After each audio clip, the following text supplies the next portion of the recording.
Hello दोस्तों, स्वागत है आप सभी का इंटेलीपुल में।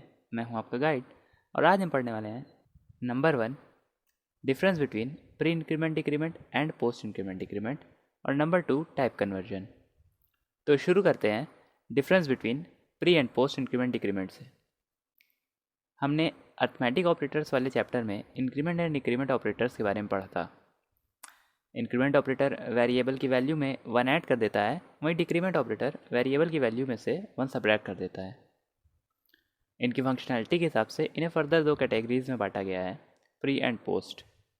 आइए इन्हें समझते हैं। प्री इंक्रीमेंट डिक्रीमेंट में ऑपरेटर वेरिएबल के प्रीफिक्स यानी आगे लगता है और इससे पहले वेरिएबल की वैल्यू इंक्रीमेंट या डिक्रीमेंट होती है, फिर न्यू वैल्यू एक्सप्रेशन में यूज़ होती है। जैसे इस एग्जांपल में x के साथ प्री इंक्रीमेंट ऑपरेटर यूज़ हुआ है, तो इससे x में जो वैल्यू है 3 वो पहले इंक्रीमेंट होकर 4 हो जाएगी और फिर जो नई वैल्यू है यानी 4 वो y में असाइन हो जाएगी।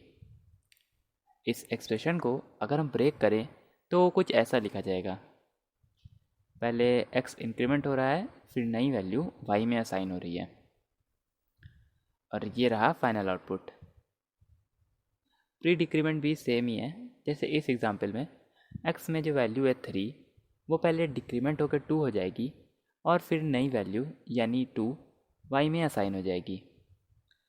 इस एक्सप्रेशन को अगर हम ब्रेक करें तो वो कुछ ऐसा लिखा जाएगा, पहले x डिक्रीमेंट हो रहा है, फिर नई वैल्यू y में असाइन हो रही है, और ये रहा final output.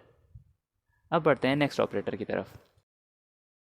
Post increment decrement में ऑपरेटर वेरिएबल के पोस्ट फिक्स यानी पीछे लगता है और इससे पहले वेरिएबल की वैल्यू एक्सप्रेशन में यूज़ होती है, उसके बाद वो इंक्रीमेंट या डिक्रीमेंट होती है। जैसे इस एग्जांपल में देखिए, x के साथ पोस्ट इंक्रीमेंट ऑपरेटर यूज़ हुआ है, तो इससे x में जो वैल्यू है 3 वो पहले y में असाइन हो जाएगी, उसके बाद वो 1 से इंक्रीमेंट होकर 4 हो जाएगी। इस एक्सप्रेशन को अगर हम ब्रेक करें तो वो कुछ ऐसा लिखा जाएगा, पहले x की ओल्ड वैल्यू y में असाइन हो रही है, उसके बाद उसमें 1 ऐड हो रहा है, और ये रहा हमारा फाइनल आउटपुट। पोस्ट डिक्रीमेंट भी सेम ही है। जैसे इस एग्जांपल में x के साथ पोस्ट डिक्रीमेंट यूज़ हुआ है, तो इससे x में जो वैल्यू है 3 वो पहले y में असाइन हो जाएगी, उसके बाद वो 1 से डिक्रीमेंट होकर 2 हो जाएगी। इस एक्सप्रेशन को अगर हम ब्रेक करें तो वो कुछ ऐसा लिखा जाएगा, पहले x की ओल्ड वैल्यू y में असाइन हो रही है, उसके बाद उसमें 1 सब्ट्रैक्ट हो रहा है, और ये रहा फाइनल आउटपुट। आई होप आपको ये समझ में आ गया होगा। इससे रिलेटेड एक एग्जांपल देख लेते हैं जिससे हमारा कॉन्सेप्ट और क्लियर हो जाएगा। ये रहा एग्जांपल। इसमें a b c d e 5 in type के वेरिएबल्स हैं। a में वैल्यू है 4, b में 8, c में 3 और d में 9। e नॉन इनिशलाइज्ड है।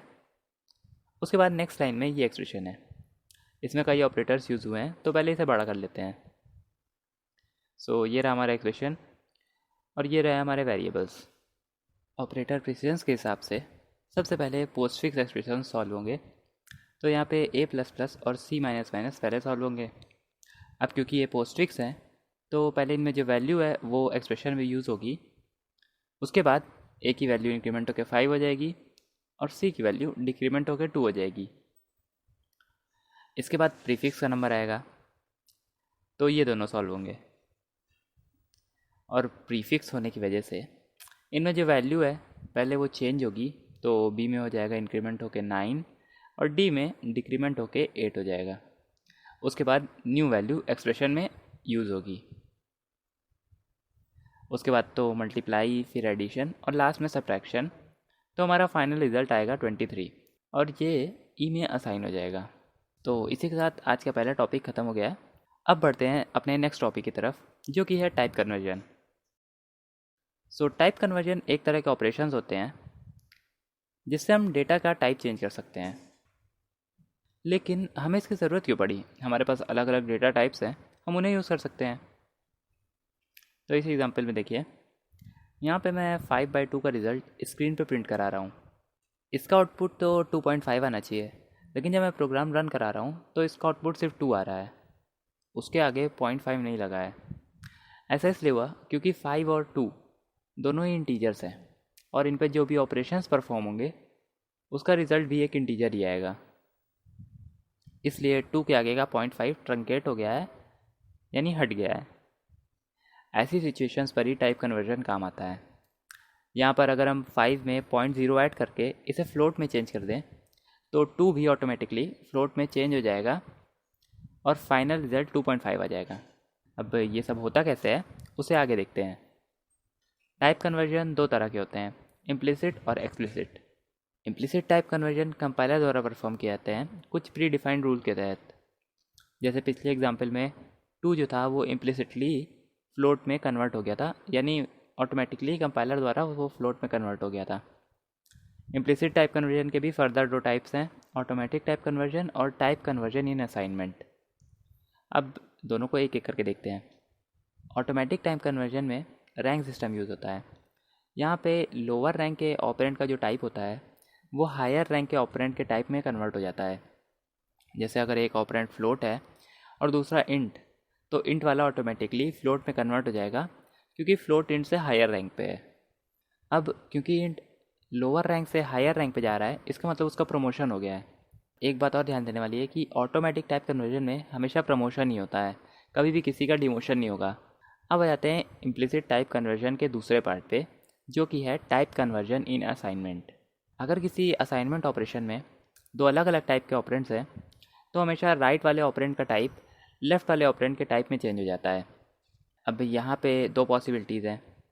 अगर राइट वाला लोअर रैंक का है जैसे इंट है और लेफ़्ट वाला हायर रैंक का है जैसे डबल, तब तो इंट का प्रमोशन डबल में हो जाएगा। लेकिन अगर इसका उल्टा है, यानी लेफ़्ट वाला डबल है और राइट वाला इंट, तो डबल का डिमोशन हो जाएगा इंट में और यहाँ पर हो जाएगा डेटा लॉस। तो डेटा लॉस क्या होता है इसको समझते हैं। तो पहले एक वेरिएबल बना लेते हैं डबल टाइप का पाई, जिसमें वैल्यू है 3.14159 और एक इन टाइप का वेरिएबल नम, उसके बाद नम इक्वल्स टू पाई, फिर एक प्रिंटिंग स्टेटमेंट। अब इसको रन करेंगे तो आप देख सकते हैं नम की वैल्यू केवल 3 प्रिंट हो रही है और पॉइंट के बाद जितने भी नंबर्स थे वो ट्रंकेट हो गए हैं, यानी हट गए हैं। मतलब पॉइंट के बाद जितना भी डेटा था वो तो लॉस हो चुका है। इसी को कहते हैं डेटा लॉस। अब ये एक प्रोग्रामर की जिम्मेदारी होती है कि कहीं भी इस तरह की सिचुएशन ना आए जहाँ पे हमारा वैल्यूएबल डेटा लॉस हो रहा हो। तो आपको इस बात का भी ध्यान रखना होगा।